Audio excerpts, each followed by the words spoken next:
absoluta de responsabilidade a hora de render contas diante do Parlamento. Temos tamén esa técnica da tinta de lura, de emborrollar todo ca cuestión de Cataluña, cando realmente temos unha serie de problemas en Galicia que non están sendo atendidos. E iso vimos hoxe unha vez máis na Xunta de Voceiros. Un modelo dun Partido Popular, e por iso nós tamén levamos certos temas ao Parlamento esta semana, que está dificultando enormemente a vida da xente en cousas moi básicas. Recollimos durante esta semana varios testemunhos, tanto na montaña de Lugo como en diversas zonas do rural de toda Galicia, onde o novo plan de transporte está causando verdadeiros problemas de incomunicación de xente que, non podendo utilizar o transporte privado propio, ten que acudir a taxis porque as novas liñas de bus están deixando todo absolutamente incomunicado, absolutamente desfeito a vertebración do rural, algo que nunca interesou e que se ve que tampouco interesa ao Partido Popular. Era a legislatura do rural, bueno, pois xa se ve como se está desenvolvendo. Estamos constatando tamén un problema que dificulta a vida da xente que peor está pasando, que ten especiais dificultades. Estamos falando da xente dependente. Existe un retraso enorme a hora de establecer as valoracións do grado de dependencia, o que dificulta a súa vez o acceso ás prestacións que a xente ten dereito como consecuencia da dependencia que sofre. Estamos ante un grave problema de insolidariedade social que está causado por un retraso que a Administración, promovida aparte polo Partido Popular, nos creemos que deliberadamente para evitar ter que pagar aquilo a que a xente ten dereito, está provocando.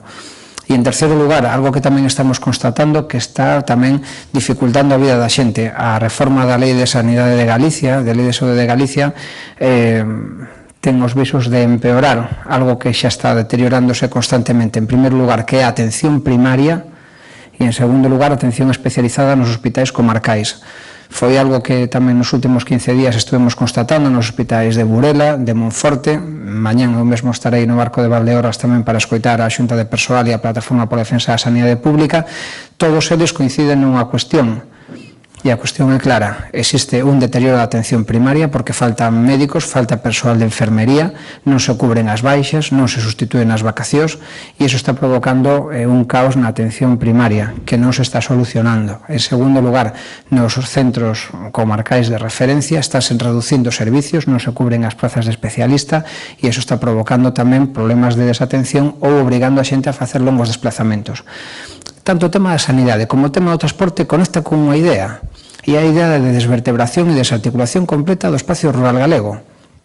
Porque vemos que non se atende a xente cerca da súa casa, e a xente, como non ten transporte público, ten que coller o taxi para ir a Lugo. Eso non o contaban antonte mesmo no Courel, como para unha simple escura, había xente que tiña que ir de Seoane a Lugo en taxi e volver. Eso é ruinoso para as familias que non moitas veces son pensionistas, xente maior que non pode pagalo. En segundo lugar, outra característica do modelo do PP, a despilfarración ou despilfarro completo de diñeiro público. E non falamos en abstracto, estamos falando da información que coñecemos hai uns días, e da que nós tamén daremos conta no Parlamento, ese fraude na anulación do concurso eólico que deu lugar á responsabilidade da Xunta de máis de 3 millóns de euros que agora temos que pagar todos do noso peto. Nos parece un despilfarro absolutamente inasumible e que forma parte dun modelo, o modelo do PP empeñado en pagar con cartos de todos o que eran apostas electorais propias. E, en terceiro lugar, tamén propio deste modelo, se está aplicando con moita crudeza a lei Mordaza. Se está aproveitando o conflito político de Cataluña para recortar dereitos e liberdades. Ao PP non lle abonda con recortar na sanidade, na educación, nas pensións, non. Agora recortan tamén en liberdades civís. Non queren que falemos, non queren que nos expresemos. A nos parecenos iso absolutamente inaceptable, e non estamos falando de cosas que pasan en Cataluña, estamos falando de que a subdelegación do Goberno en Galicia a semana pasada xa anunciou que prohibiría calquera acto de apoio ao referéndum catalán, por poñer un caso, non? A nos parecenos inaceptable, é unha burla á liberdade de expresión, e todos e todas estamos compelidos por iso, porque se empeza prohibindo a liberdade de expresión e se acabará prohibindo a liberdade de información. Por lo tanto, ninguén debe ser neutral e non debe permanecer pasivo ante este atropello. Ben, fronte a isto, o modelo de En Marea, que levamos na acción parlamentaria e tamén na acción política a nivel social, Pois pretende ser o contrario. En primeiro lugar, pretendemos ampliar os dereitos e facilitar a vida da xente. Por iso, unha das nosas iniciativas está relacionada co novo plan de transporte público para Galicia. Nos creemos que hai que revisar moitas das concesións, moito do propio sistema no que se está articulando esta incomunicación absoluta de moitos concellos no medio rural, e por iso levaremos esa iniciativa a semana que ven. Estes son os problemas que importa a cidadanía, a xente que nos está escoitando. En segundo lugar, nos preocupa tamén o emprego. Por iso tamén, en liña co que xa avanzamos noutras ocasións, levaremos unha proposta para a articulación dun sistema único, público e de calidade en relación ao sistema de extinción de incendios no noso país. É unha actuación sectorial en materia de calidade do emprego. Xa saben, e a semana pasada tratamos este tema, que a precariedade en Galicia está acadando cotas que son absolutamente inéditas.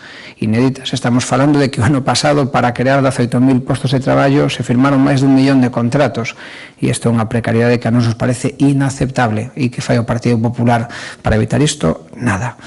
E en terceiro lugar, tamén como reacción fronte a ese modelo no que se produce un retraso evidente á hora de establecer as prestacións para as persoas dependentes, levamos unha iniciativa na que pedimos o aumento do número de equipos de valoración de grau, porque eso producirá que os informes se emitan antes, que se emitan antes as resolucións, que se establezan os plans individualizados de actuación e que, polo tanto, a xente teña acceso ás prestacións moito antes. Isto é facilitar a vida da xente. O que fai o Partido Popular é dificultalo.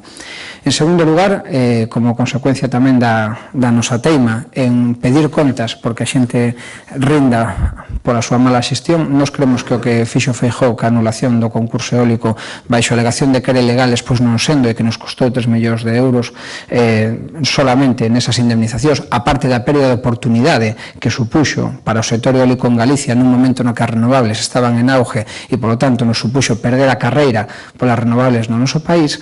Nós queremos que Feijóo veña ao Parlamento a render contas. Por iso, nesta xunta de voceiros presentamos conxuntamente todos os partidos da oposición unha iniciativa ben clara. Por favor, señor Feijóo, veña aquí a renda contas. Se non ten nada que ocultar sobre esa xestión, sobre ese, o que nos consideramos, despilfarro, faga dúas cousas. En primeiro lugar, rinda contas diante do Parlamento, e en segundo lugar, se non ten nada que ocultar, leve toda a documentación ao Consello de Contas a ver se ali, ao Tribunal de Contas, a ver se ali lle dicen que está todo ben. Nos pensamos que un despilfarro en tempos de crise, en tempos de carencia, sempre absolutamente inasumible. Que poderíamos facer no conxunto do país e con todas as cuestións que estamos enunciando con 3 millóns de euros? Pois contratar médicos e personal de enfermería no verán, contratar os xuíces sustitutos, os interinos que non houve xustiza durante este verán, non pechar escolas unitarias ou centros de ensino como se produciu o ano pasado. É dicir, moito onde gastar os cartos e non nese despilfarro do Partido Popular. E en terceiro lugar, na Marea, fronte a un Partido Popular empeñado en restringir dereitos e liberdades públicas, estamos empeñados en ampliar dereitos para todo o mundo. Por iso levamos unha iniciativa en liña de reparación ás vítimas do franquismo. O tema do Pazo de Meirás xa ben coñecido por todo o mundo. Creemos que é unha condición necesaria e non suficiente para a restauración da memoria histórica e, polo tanto, debemos de ampliálo a novos eidos. Un deles, desde logo, é o da exhumación de todas as fosas que neste momento se encontran todavía pechadas no noso país. Creemos que é inaceptable en termos de dignidade, en termos de memoria histórica, en termos de restauración verdadeiramente democrática, que siga habendo xente enterrada nas cunetas, ali onde o Partido Popular non quere mirar. E, finalmente, levamos unha última proposta para que Feijóo tamén rinda contas e tamén se teña oportunidade de explicarse sobre o recorte de liberdades públicas ao que nos está amenazando o propio subdelegado do Goberno en Galicia con relación á liberdade de expresión. Terá oportunidade o señor Feijóo de decir se lle parece ben ou mal que se prohíban as ideas disidentes que a propia opinión do Partido Popular. Nos creemos que o Partido Popular non cree no Estado de Dereito, cree no Estado de Dereitas, entendido a súa dereita como autoritarismo e non como respeto fundamental aos dereitos dos demais. Estes son os temas que levaremos para a semana que ven ao Parlamento. Que lles parece a data escollida para o debate do Estado de Autonomía o 4 e o 6 de outubro? Pois vai na liña co que iniciei esta intervención. Nos parece que tratar de mesturar cuestións que estarán na xenda política esta semana. Estará moi recente o debate sobre o referendo de Cataluña e nos parece unha interferencia que seguramente Feijóo tratará de aproveitar para non falar dos problemas de Galicia. Nós teríamos preferido que se producise un distanciamento maior desde o día 1. Bueno, facelo os días 4, 5 e 6 pois nos parece moi precipitado. Ahora ben, nós non temos ningún problema en falar dos problemas da xente. Será o Partido Popular e estaremos a piques de velo, estamos a piques de velo, menos de 15 días o veremos como se aproveita iso para non falar do que realmente nos interesa, pero que nadie se preocupe porque Marea levará a Cámara os problemas que realmente interesan a ciudadanía de Galicia.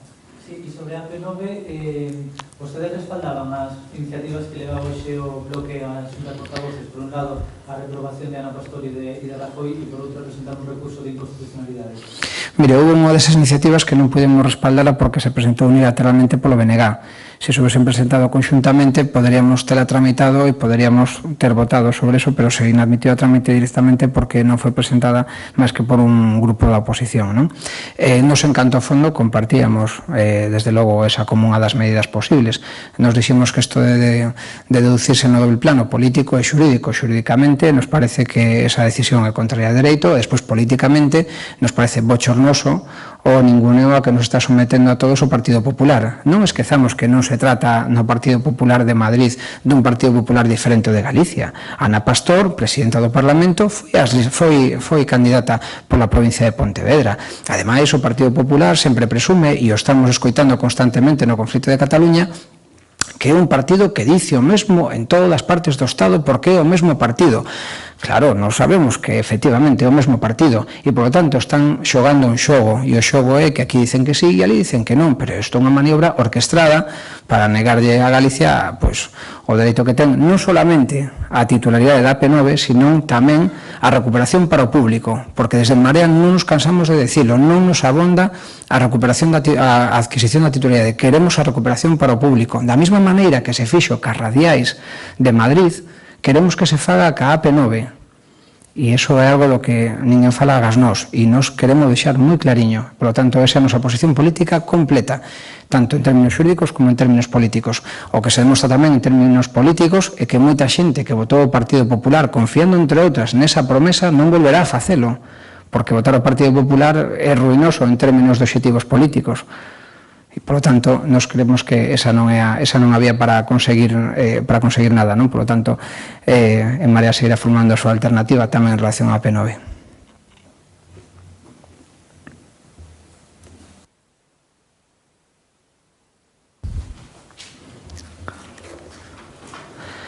Moi ben, pois moitas grazas.